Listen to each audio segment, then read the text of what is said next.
السلام علیکم ناظرین۔ حضرت محمد صلی اللہ علیہ وآلہ وسلم کا حلیہ مبارک کیسا تھا اور ان کے گفتگو کی کیفیت کیسی تھی، آج جانتے ہیں ہم اس ویڈیو کے اندر۔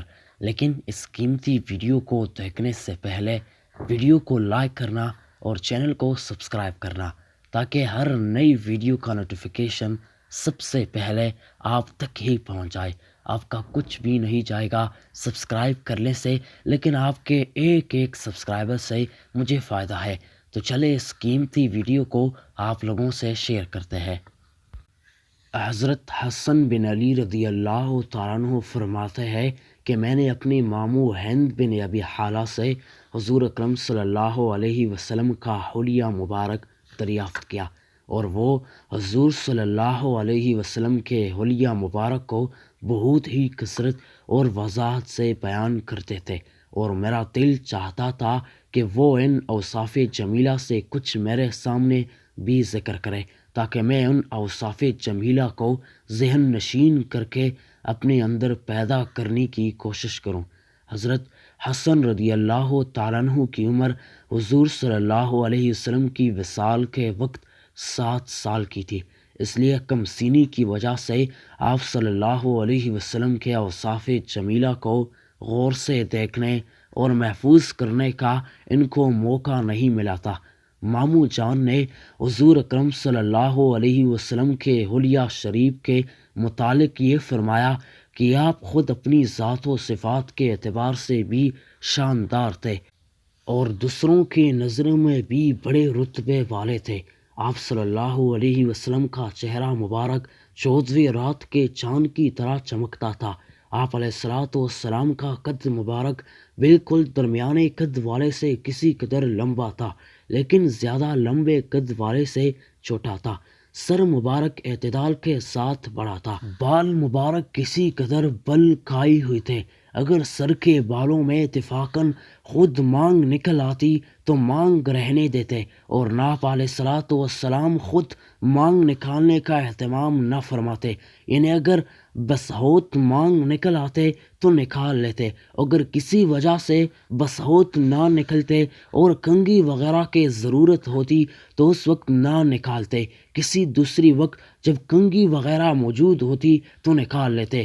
جس زمانے میں آپ علیہ السلام کے بال مبارک زیادہ ہوتے تھے تو کان کی لو سے بڑھ جاتے تھے۔ آپ علیہ السلام کا رنگ نہایت چمکدار تھا اور پیشانی کشادہ۔ آپ علیہ السلام کے آبرو خمدار، باریک اور کنجان تھے۔ دونوں آبرو جدا جدا تھے، ایک دوسرے سے ملے ہوئی نہیں تھے۔ ان دونوں کے درمیان ایک رگ تھی جو غصے کے وقت ابھر جاتی تھی۔ آپ علیہ السلام کی ناک مبارک بلندی مائل تھی اور اس پر ایک چمک اور نور تھا۔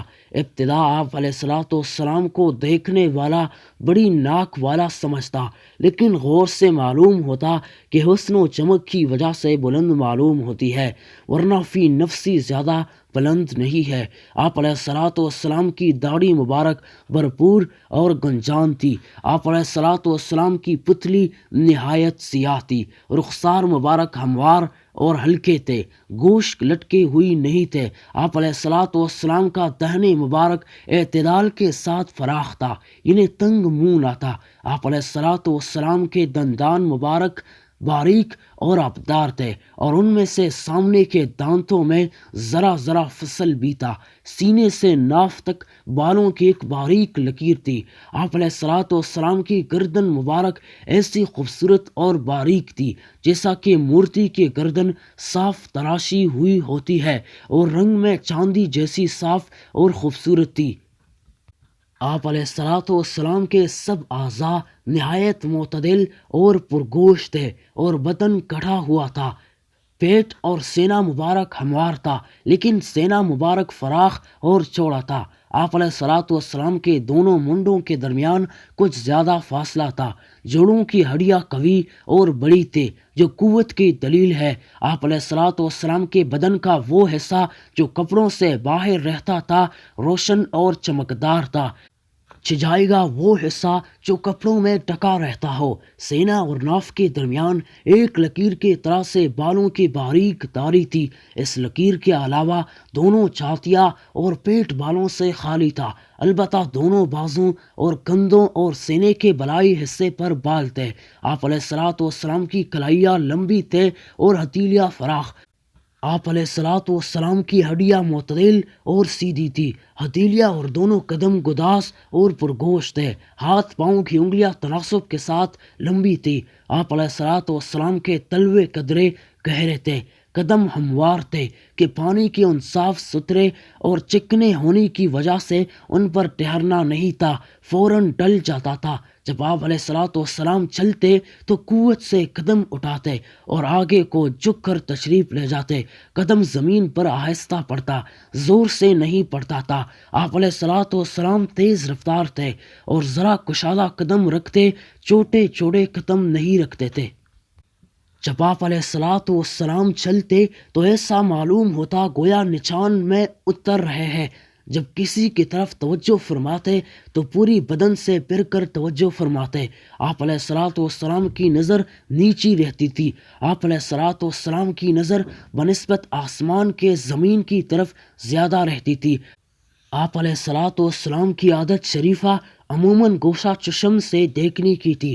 زیادہ شرم حیا کی وجہ سے پوری آنکھ بھر کر نہیں دیکھتے تھے۔ چلنے میں صحابہ کرام کو اپنے آگے کر دیتے اور خود پیچھے رہ جاتے تھے۔ جس سے ملتے سلام کرنے میں خود ابتدا فرماتے۔ حضرت حسن رضی اللہ تعالیٰ عنہ فرماتے ہیں کہ میں نے اپنی ماموں جان سے کہا کہ حضور کریم صلی اللہ علیہ وسلم کی گفتگو کی کیفیت مجھے بتائے۔ انہوں نے فرمایا کہ آپ علیہ الصلوۃ والسلام امت کے بارے میں مسلسل غمگین اور ہمیشہ فکر مند رہتے تھے۔ کسی گھڑی آپ علیہ الصلوۃ والسلام کو چین نہیں آتا تھا، اکثر اوقات خاموش رہتے، بلا ضرورت گفتگو نہ فرماتے تھے۔ آپ علیہ الصلوۃ والسلام کے تمام گفتگو شروع سے آخر تک منہ بھر کر ہوتی تھی۔ یہ نہیں کہ نوک زبان سے کٹے ہوئے حروف کے ساتھ آدھی بات زبان سے کہی اور آدمی بولنے والے کے ذہن میں رہی، جس کے موجودہ متکبرین کا دستور ہے۔ جامع الفاظ کے ساتھ کلام فرماتے، جن کے الفاظ کم اور معنی زیادہ ہوتے۔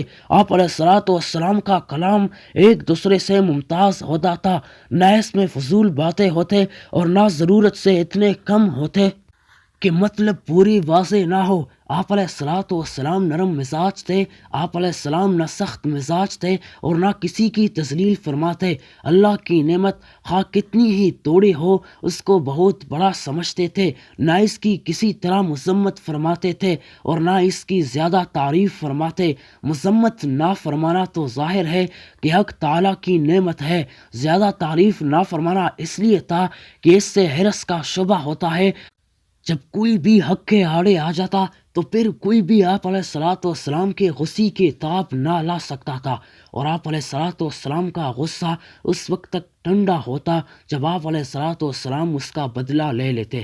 اور ایک روایت میں یہ مضمون ہے کہ دنیا اور دنیاوی امور کی وجہ سے آپ علیہ الصلوۃ والسلام کو کبھی غصہ نہ آتا تھا، چونکہ آپ علیہ السلام کو ان کی پرواہ بھی نہ ہوتی تھی، اس لیے کبھی دنیاوی نقصان پر آپ علیہ الصلوۃ والسلام کو غصہ نہ آتا تھا۔ البتہ اگر کسی دینی امر اور حق بات کے کوئی آڑے آتا تو اس وقت تک آپ علیہ الصلوۃ والسلام کے غصے کی کوئی شخص تاب نہ لا سکتا تھا اور کوئی اس کو رک بھی نہیں سکتا تھا، یہاں تک کہ آپ علیہ السلام اس کا بدلہ لے۔ اپنی ذات کے لیے نہ کسی پر ناراض ہوتے تھے، نہ اس کا انتقام لیتے تھے۔ جب کسی جانب اشارہ فرماتے تو پورے ہاتھ سے اشارہ فرماتے کہ انگلیوں سے اشارہ تواضع کے خلاف ہے، یا آپ علیہ الصلوۃ والسلام نے انگلی سے اشارے کو توحید کی طرف اشارہ کرنے کے ساتھ مخصوص فرما رکھا ہے۔